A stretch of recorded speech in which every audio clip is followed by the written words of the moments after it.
నమస్తే, welcome to people media. So ఈరోజు మనమైతే ప్రజల దగ్గరికి వచ్చేసి ఎవరు గెలిస్తే బాగుంటుంది ఏంటని చెప్పేసి అడుగుదామనే ప్రయత్నం చేస్తున్నాం. సో అన్నట్టుగానే కొందరు అడుగుతూ ఉన్నాం. ఇక్కడ కొందరు ఉన్నారు పెద్దవాళ్ళు. సో వాళ్ళని అడిగే ప్రయత్నం అయితే చేద్దాం. ఎవరు గెలిస్తే బాగుంటుంది ఏంటి. నమస్తే అండి. నమస్తే. ఈరోజు జూబ్లీహిల్స్ ఎన్నికలు రావడం జరిగింది. ఎమ్మెల్యే గారు చనిపోయిన వల్ల బై ఎలక్షన్లో ఎన్నికలు రావడం జరిగింది. గత 10 సంవత్సరాల టీఆర్ఎస్ పరిపాలనలో డెవలప్మెంట్ జరగలేదు కాబట్టి ప్రజలు కాంగ్రెస్ వైపు మొగ్గు చూపి అలా కాంగ్రెస్ ముఖ్యమంత్రిని చేసుకున్నారు. ఇప్పుడు కాంగ్రెస్ పార్టీ అధికారంలో ఉంది కాబట్టి కాంగ్రెస్ పార్టీ అభ్యర్థి నవీన్ యాదవ్ గారు గెలిస్తే జూబ్లీహిల్స్ కూడా డెవలప్ అవుతుందని జూబ్లీహిల్స్ వాసులంతా ఆశపడుతున్నారు. ప్రజలు కూడా అందరూ జూబ్లీహిల్స్ నియోజకవర్గం మొత్తం కాంగ్రెస్ పార్టీకి ఓటు వేయడానికి సిద్ధంగా ఉన్నారు.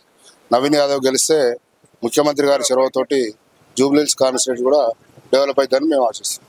అంటే ఇప్పుడు కాంగ్రెస్ వచ్చేసి దాదాపు 2 years అవుతుంది కదా.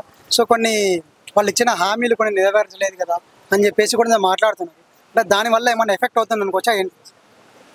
ఇప్పుడు 10 సంవత్సరాల టీఆర్ఎస్ పరిపాలనలో పేదోళ్లకు ఇండ్లు ఇవ్వలేదు, రేషన్ కార్డులు ఇవ్వలేదు. ఇప్పుడు సన్న బియ్యం ఇస్తున్నారు. పేదవాడి ప్రభుత్వంగా కరెంటు బిల్లు మాఫీ ఉన్నది, జీరో ఉన్నది. ఇప్పుడు సన్న బియ్యం చాలా మంది మధ్యతరగతి వాళ్ళందరూ సన్న బియ్యం తింటున్నారు. గతంలో దళారులకు దొడ్డు బియ్యం అమ్ముకొని మళ్ళీ షాప్లో 50 రూపాయల కిలో కొనుక్కునేవారు. ఇప్పుడు మధ్యతరగతి వాళ్ళు కూడా పెద్ద వాళ్ళు కూడా రేషన్ బియ్యం సన్న బియ్యం తింటున్నారు. మామూలుగా పేదల ప్రభుత్వం ప్రజాప్రభుత్వం కాబట్టి ప్రజలంతా ప్రజాప్రభుత్వం వైపు చూస్తున్నారు. చాలా సంక్షేమ పథకాలు వస్తున్నాయి. ఇంకా రేవంత్ రెడ్డి గారు ఇంకా చాలా చేయడానికి సిద్ధంగా ఉన్నారు. పేదల వైపు చేయడానికి సిద్ధంగా ఉన్నారు. పేదలు మొత్తం కూడా కాంగ్రెస్ వైపు మొగ్గు చూపుతున్నారు. సో అలాగే అన్న, ఇప్పుడు కాంగ్రెస్ కార్యకర్తలు ఇట్లా వస్తున్నారు కదా, ప్రచారం చేస్తున్నారు. సో ప్రచారం చేస్తున్న సమయంలో మిమ్మల్ని కలిసి మీకు ఏం చెప్తున్నారు, అంటే ఏం మాట్లాడుతున్నారు? అభివృద్ధి గురించి మాట్లాడుతున్నారు. ఎంతసేపు ఏముందంటే ఇక్కడ డెవలప్మెంట్ ఇక్కడ కాంగ్రెస్ వాళ్ళు చేసిందే. అంటే ఇప్పుడు ఎగ్జాంపుల్ వచ్చేసి లాస్ట్ టైం బండపల్లి చంద్రమ్మ గారు 2 times కార్పొరేటర్ ఉండే. ఆయమ్మ చేసిన రోడ్లు, వాళ్ళు చేసిన ఆయంలో చేసిన ఆ పీరియడ్లో చేసినవి ఉన్నాయి. రోడ్లు కానీ డ్రైనేజ్ పైప్ లైన్లు కానీ కాంగ్రెస్ హయాంలో. తర్వాత మాగంటి గోపినాథ్ 3 times ఎమ్మెల్యే అయ్యాడు. ఇప్పుడు బై ఎలక్షన్ వచ్చింది, ఇప్పుడు చనిపోయింది కాబట్టి ఆ టైం డిస్కంటిన్యూ. కానీ దాంట్లో ఏంటంటే ఆయన చేసిన అభివృద్ధి ఇక్కడ ఏం లేదు. ఆయన ఏంటంటే ఆయన ఎంతసేపు దళిత బంధు అన్నాడు. దళిత బంధు వాళ్ళ లీడర్లకు తప్ప పబ్లిక్ వెళ్ళలే. 10 లక్షల దళిత బంధు వాళ్ళ లీడర్లకు వెళ్ళినాయి. కానీ ఆ లిస్ట్ కూడా మా దగ్గర ఉంది. అది ఎవరెవరికి ఇచ్చుకుండో వాళ్ళ సొంత మనుషులకు ఇచ్చుకొని వాళ్ళని సెట్ చేసుకుని గరీబోళ్ళని పట్టించుకోలే. దళిత బంధు గరీబోళ్ళకి రాలే. ఇంకొకటి ఏంటంటే ఇంకొకళ్ళు ఇప్పుడు కొత్తగా కాంగ్రెస్ లో నుంచి బీఆర్ఎస్లోకి పోయి బీఆర్ఎస్లో పెద్ద డైలాగులు చెప్తుండ్రు. జూబ్లీహిల్స్లో జెండా ఎగరదు, కాంగ్రెస్ జెండా ఎగరదు అని చెప్తుండు. అది ఎట్లా ఎగరదో మేము కూడా చూస్తాము. అది ఆయన తరం కాదు. ఆయన చేసేది ఉంటే అది ఎప్పుడూ అయ్యేది. కానీ ఇప్పుడు అది కాదని పని. కానీ అంత గాజులు వేసుకుని ఇక్కడ ఓటర్స్ ఎవరు ఖాళీగా లేరు. అదంతా ఓటర్సే రేపు భారీ మెజారిటీ 30-40 వేల ఓట్ల మెజారిటీతో 30-40 వేల ఓట్ల మెజారిటీ ఎట్లా చూపిస్తారో పబ్లిక్ తెలుస్తుంది. వాళ్ళకి అప్పుడు జెండా ఎగురుతుందా ఎగరదా అనేది అది ఈజీగా తెలిసిపోతుంది ఆయనకి. సో అలాగే ఇంకో కొందరు ఉన్నారు, ఇంకో ఇద్దరు వాళ్ళతో మాట్లాడితే ప్రయత్నం చేద్దాం. అన్న, ఇప్పుడు నవీన్ అన్న గురించి కొంచెం దుష్ప్రచారం చేస్తూ ఉన్నారు కదా. సో అది విన్నప్పుడు మీకు ఏమనిపిస్తుంది అన్న? అది గిట్టని వాళ్ళు చేసే పని. వాళ్ళు గెలవలేక నవీన్ అన్న మీద దుష్ప్రచారం చేస్తున్నారు. గెలవలేమన్న ఉద్దేశంతో ఏదో ఒకటి ప్రచారం చేస్తే మాకు ఓట్లు పడతాయి అన్న ఉద్దేశంతో వాళ్ళు ప్రచారం చేస్తారు. అంతే తప్పితే నవీన్ అన్న గెలవడం ఖాయం. సో అన్న, ఇప్పుడు నవీన్ అన్న మీద కొంచెం దుష్ప్రచారం చేస్తున్నారు కదా. సో దాని గురించి మీరేమంటారు? దుష్ప్రచారం చేయడంలో బీఆర్ఎస్ బీజేపీ వాళ్ళు తప్ప ఇంకా ఒవ్వడు ఉండడు. ఆయన నవీన్ యాదవ్ రౌడీ అన్నారు కదా. ఏడ రౌడీజం చేసిండో ఒక్క దగ్గరకు వచ్చి చూపిమనండి. ఏ గల్లీలో రౌడీజం చేసిండు, ఏ అబ్బాయిని కొట్టిండా, ఏ పిల్లగాన్ని కొట్టిండా, ఎవరినైనా కొట్టిండా. యూత్ని ఎంకరేజ్మెంట్ చేస్తాడు, గరీబులని దగ్గర తీసుకుంటాడు. వాళ్ళ ఇంట్లో సాధక బాధకాలు ఉంటే, పెళ్ళిళ్ళు ఉంటే వాళ్ళకి డబ్బులు ఇవ్వడము, వాళ్ళకి ఇంట్లో పుస్తమెట్టలు ఇప్పించడము, వాళ్ళ ఫంక్షన్ హాల్లో ఏమైనా ఆపద ఉంటే వాళ్ళకి ఫంక్షన్ హాల్ ఫ్రీగా ఇప్పించడము. ఈ విధంగా నవీన్ అన్న చేశాడు ఇప్పటిదాకా అయితే.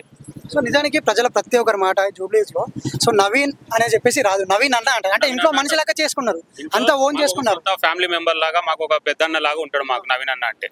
ఇప్పుడు ఏమైపోయిందంటే ఇక్కడ ఇప్పుడు మన నిరుద్యోగులు, జాబ్ లేని వాళ్ళు ట్రైనింగ్ ఉంటారు. పోలీస్ ట్రైనింగ్ తీసుకున్న కానిస్టేబుల్స్ కావచ్చు, సాఫ్ట్వేర్లో కానీ తీసుకునేటోళ్ళు, కోచింగ్ తీసుకునేటోళ్ళు కావచ్చు, అటువంటి వాళ్ళు అందరికీ ఎంకరేజ్మెంట్ చేసి ఆయన ఎంతో మందికి జాబ్స్ ఇప్పించి ఇక్కడ మన కార్మిక నగర్లోకి మొన్న రీసెంట్లీ కూడా జాబ్స్ వచ్చినాయి.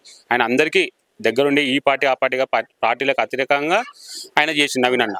అందరినీ జాబ్లో పెట్టేయడం కానీ ట్రైనింగ్ చేయడం కానీ అంతా మేము రూలింగ్లో ఉన్నా మేము ఆపోజిషన్లో ఉన్నా సరే అన్న ఇండిపెండెంట్గా ఇప్పుడు పార్టీలోకి రాకపోయినా సరే ఆయన అందరికీ పిలిచి చందలు ఇచ్చేది, గణేష్లకి ఆయన అందరినీ దగ్గర తీసుకునేది, బస్సు వల్ల యూత్ని అంతా ఎంకరేజ్మెంట్ చేసేది. ఆ విధంగా ఉన్నాడు కాబట్టి మేము అందరము నవీన్ అన్న అనేసి మేము అంటున్నాం. కానీ మేము నవీన్ అన్నని గెలిపించాలనేసి ఎట్లయినా నవీన్ అన్న ఈజీ బంపర్ మెజార్టీతో గెలుస్తాడు. అది రౌడిజం చేస్తానికి రౌడిజం ఎట్టుంటుందో మేము కూడా చూపిస్తాము. మేమేమి అది పెద్ద కాదు. సో అన్న ఇప్పుడు లాస్ట్గా ఎంత మెజార్టీతో గెలవచ్చు అనుకుంటున్నాం? మా అంచనా మేము చూసిన దాని ప్రకారం అయితే నవీన్ యాదవ్కు ఇంచుమించు 50,000 మెజార్టీ వచ్చే సూచన ఉంది. మొన్న మా మంత్రి గారు కూడా కోమరెడ్డి గారు, పొంగిరెడ్డి గారు అందరూ వచ్చారు. ఇక్కడ మా నియోజకవర్గ ఎమ్మెల్యే గారు పీర్లైరన్న గారు కూడా 50,000 మెజార్టీ తోటి గెలిచిండ్రు. వారు ఇక్కడ రేమల్ నగర్ ఇన్ఛార్జ్ తీసుకున్నారు కాబట్టి వారి నాయకత్వంలో 50,000 మెజార్టీ తీసుకురావడానికి మేము అందరం కృషి చేస్తాం. చాలా ఇప్పుడు టీఆర్ఎస్ గవర్నమెంట్ పెద్దోళ్ళకి చేసింది, పేదోళ్ళకి ఎవరికి చేయలేదు.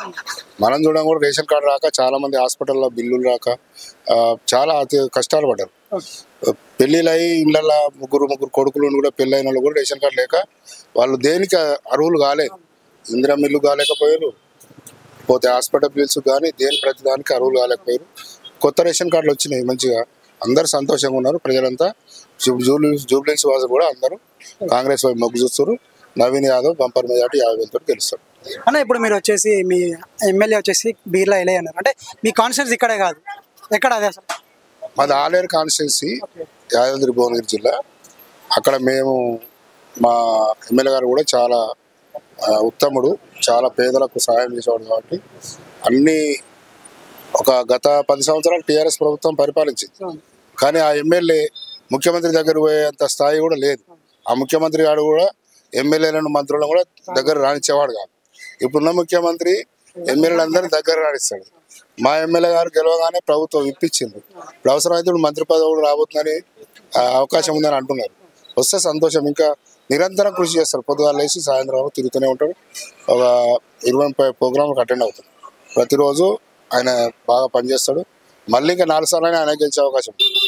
అందుకని ఆయనకు ఇక్కడ ఇన్ఛార్జ్ ఇచ్చారు కాబట్టి మేము ఆయనకు మద్దతుగా ఆయన వచ్చి రావడం జరిగింది.